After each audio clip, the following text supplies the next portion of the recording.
Hello, hello mga mi. Magluto naman tayo ngayon ng chicken pastil. Ito yung nakikita kong mga nagtitrending na mga food sa online. Ayan, unang gawin natin mga mi is magpakulo tayo ng manok. Ang gamit natin ngayon is breast. Tapos may mga iba akong part ng manok sa ref, kaya nilagay ko na din at sinamya ko na din. So after kong mapakuluan ng mga ilang minuto mga mami, hinimay-himay ko na yung manok.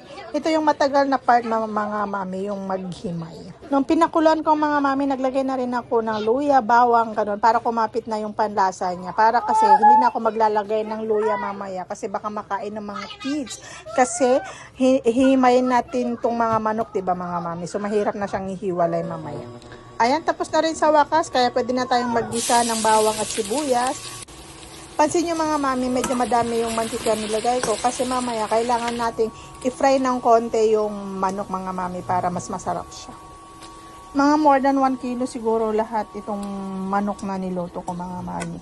So yan, ilagay na natin lahat-lahat. Tapos isunod na natin ilagay yung ating toyo, paminta. Maglagay din tayo ng konting suka mga mami, ganun. Tapos ilagay na rin natin yung dahon ng laurel. Maglagay na tayo ng gusto natin pampalasa mga mami. Naglagay din pala ako ng oyster sauce. Tapos halu-haluin lang natin na maigi mga mami hanggang sa matusta yung manok.